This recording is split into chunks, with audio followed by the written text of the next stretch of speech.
mission l'aller-coup de ce lundi 27 mars 2023. Mais tout d'abord, sachez que nous avons l'invité du jour qui est le directeur général de l'ONASER, Jean-Claude Iambay. Bonjour. Bonjour madame. Mais avec vous, il sera question de parler de la sensibilisation des usagers de la route pendant la période de Ramadan. Pourquoi asseoir un tel projet en cette période de Ramadan alors que sur les autres voies bitumées, il y a toujours de l'embouteillage? Pourquoi cela? Merci beaucoup. Merci de l'opportunité que vous m'offrez une fois de plus pour parler de la sécurité routière. Oui. L'Office national de la sécurité routière est créé par la loi 03 du 24 mai 2017. L'Office a pour mission la mise en œuvre et le suivi des actions de la prévention routière. À cet effet, il est chargé donc de l'information, de la formation, de l'éducation et de la sensibilisation des usagers de la route. Voilà, pour revenir au sujet, vous savez que les accidents de la circulation prennent de l'ampleur ces derniers temps. Et particulièrement, la ville de N'Djamena est visée. Donc cette question préoccupe les plus hautes autorités qui ont décidé, de par la transversalité du sujet, de mettre sur pied une commission interministérielle pour essayer de proposer des solutions à court, à moyen et à long terme. Et dans le court terme, vous savez que ça a coïncidé avec la période de Ramadan. Et généralement, pendant cette période, vous savez qu'à l'approche de l'heure de rupture du jeûne, les gens s'agitent. La circulation devient dense et il y a la tension, donc ça crée des accidents.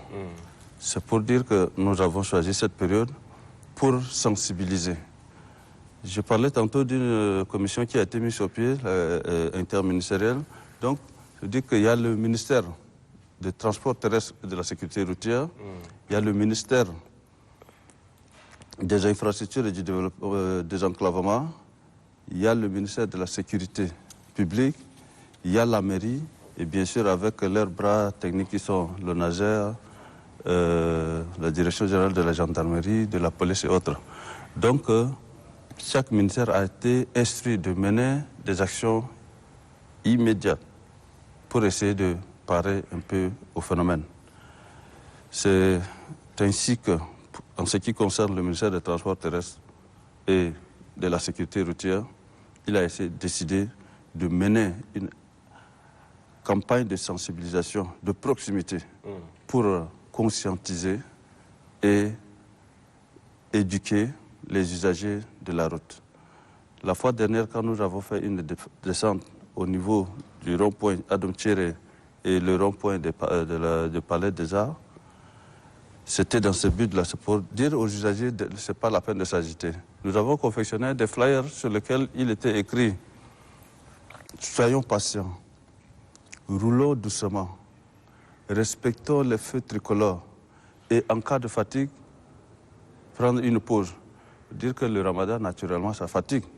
Donc ce n'est pas la peine de forcer. Donc nous sommes dit, pour accompagner cela, nous avons bien voulu offrir des dates à quelques passants pour dire comme quoi ils peuvent déjà casser le jeu en cours de route. Ce n'est pas la peine de se préoccuper. Et aussi quelques, disons, bidons d'eau pour les soulager un temps soit peu. Alors cette campagne a tout son sens, vu vos explications par rapport au moment de rupture de jeûne et tout. Oui. Mais plus globalement, très souvent, on a tendance à se réveiller quand il y a des accidents, surtout des cas graves, des accidents de grands bus sur les voies interurbaines. Qu'est-ce que l'ONASER fait exactement dans la prévention de ces accidents pour ne pas attendre qu'il y ait des tragédies avant qu'on ne vous voie à l'action? Bon, vous savez que l'ONASER, d'abord, est une jeune institution qui n'a pas de moyens suffisants pour sa politique. Ça, soyons clairs. C'est-à-dire que la question de prévention, normalement, commence d'abord à la base. C'est-à-dire dans les auto-écoles. Il faut que les conducteurs soient d'abord bien formés dans les auto-écoles avant d'aller sur la route, tant pour moi. il faut que le véhicule même soit vraiment apte à circuler. C'est-à-dire que les fiches de contrôle technique devraient être délivrées à l'issue des diagnostics faits dans un cadre bien approprié, avec des appareils adéquats. Et c'est en ce moment maintenant que intervient même la route et son environnement. Ça veut dire quoi? Normalement, la route même doit parler.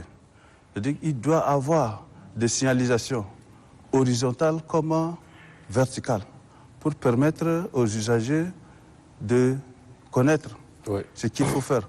Parce que je parle de signalisation verticale, c'est pour parler des panneaux de signalisation et autres. Et horizontale, le marquage au sol et autres. Donc la route, normalement, doit parler. Donc, si tous ces facteurs-là sont réunis, normalement, c'est ça qu'on appelle la prévention. C'est ça qui permet maintenant de limiter. Parce qu'un accident, c'est un événement impromptu qui peut se produire à tout moment.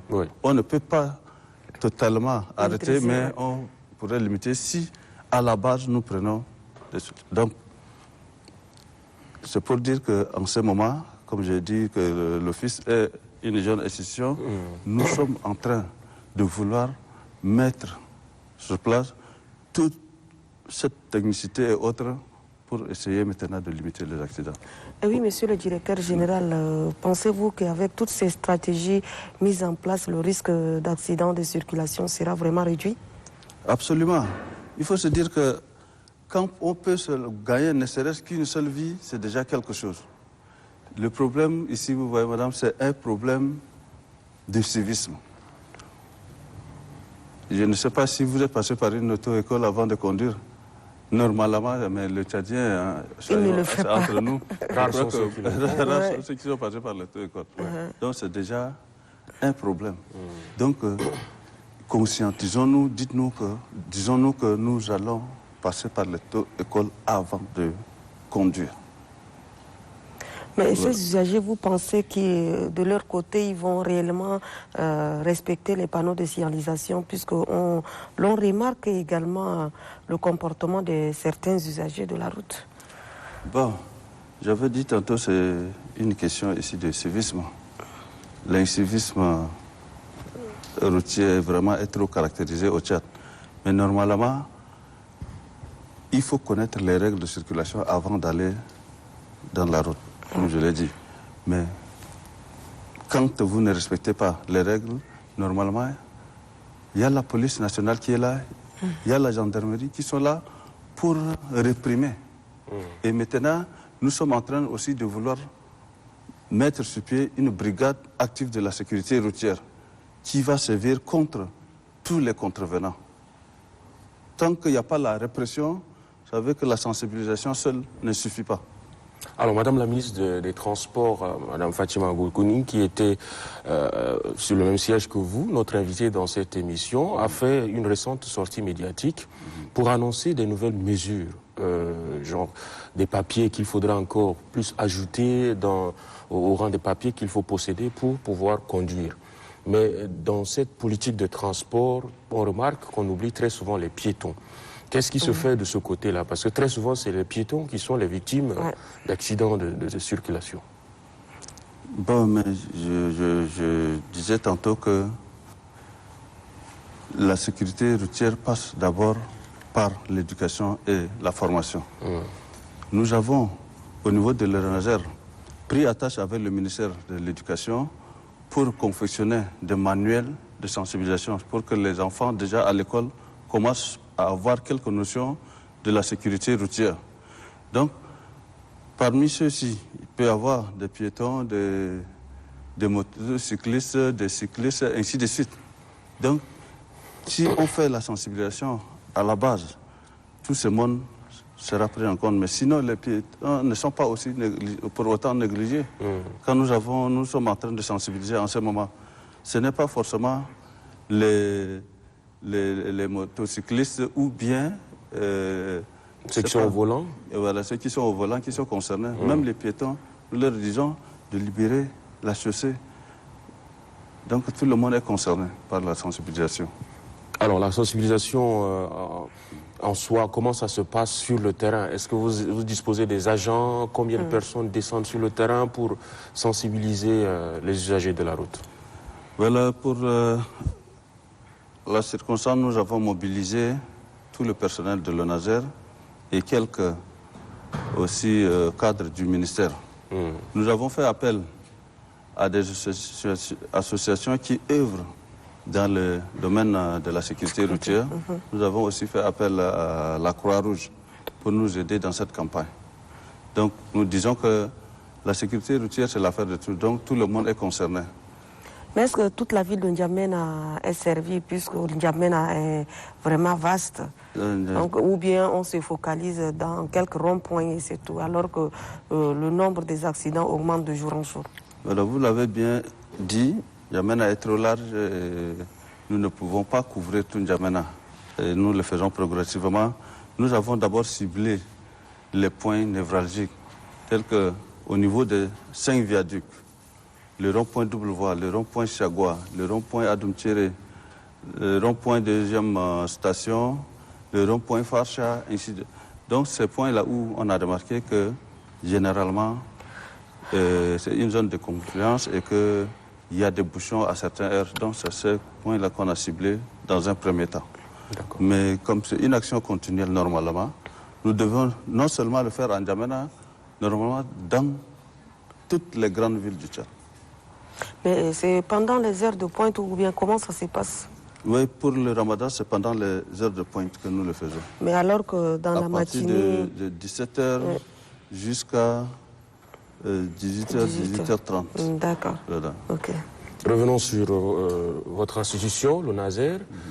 Quels sont ses objectifs globalement? Je disais que la mission de l'ONASER, c'est la mise en œuvre et le suivi des actions de la prévention. Par prévention routière, il faut entendre l'ensemble des mesures et des services mis en œuvre pour assurer la sécurité des usagers de la route. Voilà, donc c'est ça la mission principale de l'ONASER. Et je disais aussi que l'ONASER fait de l'information, de la sensibilisation, de l'éducation et de la formation des usagers de la route. Nous formons les conducteurs, nous formons aussi les... Vous êtes en relation directe avec les auto-écoles? Absolument, absolument. Absolument, nous sommes en contact permanent avec eux, tout comme les syndicats de transporteurs et autres. Ce sont nos partenaires. C'est à travers eux que nous devons même mener certaines actions. Parce qu'eux, ils sont chargés ils ont leur association, leur groupement, ils sont chargés de répercuter les instructions que nous leur donnons. Donc ce sont nos partenaires privilégiés. Et vous disiez que vous êtes limité tout de même, vous avez des difficultés à atteindre vos objectifs. De quoi avez-vous besoin pour arriver à atteindre ces objectifs-là? Je me dis que est-ce qu'il faut tout étaler? Parce qu'il faut dire que l'ONASER, comme je l'ai dit, c'est une jeune institution qui est créée en 2017 et que jusqu'à là, l'ONASER n'a pas un seul moyen roulant. Donc sans moyen roulant, déjà, dites-vous que c'est impossible de faire le travail. Mais nous nous débrouillons quand même en louant certains véhicules et autres pour descendre sur le terrain. L'autre problème, normalement, pour que cette institution marche, il faut quand même une source de financement permanente. Mais la loi créant l'ONASER parle des contributions de fiches training, parle des contributions des sociétés d'assurance et du fonds d'entretien routier, sans pour autant définir clairement les pourcentages et autres.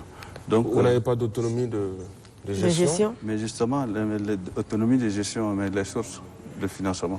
Vous dépendez entièrement du ministère des Transports? Pour le moment, oui.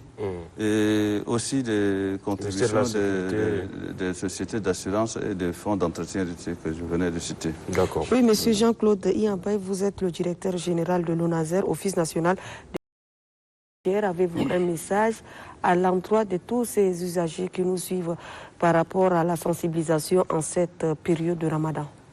Merci beaucoup. L'appel que je voudrais lancer ici, à l'endroit de tout le monde, hein, c'est pas forcément... En fait, tout le monde d'abord est usager de la route. De fait. Piétons comme motocyclistes et autres. Disons qu'il faut que nous soyons patients. Il faut que nous adoptons un comportement responsable sur la route. Si nous ne le faisons pas, chacun est pressé, chacun voudrait seulement passer de force. De force, et voilà. Ça crée de l'embouteillage, d'abord ça vous retarde, et ça crée des accidents. Oui. On dit qu'aller vite n'est pas forcément... Aller loin. Aller loin, voilà. Merci pour ce mot de sensibilisation à l'endroit de nos téléspectateurs. Je rappelle qu'on a eu comme invité ce matin M. Jean-Claude Ignabay, directeur général de l'ONASER, l'Office national de sécurité routière. L'ONASER, donc, qui est une institution sous tutelle des ministères, comme il vient de le signifier. On va donc passer à la seconde rubrique, droits et devoirs.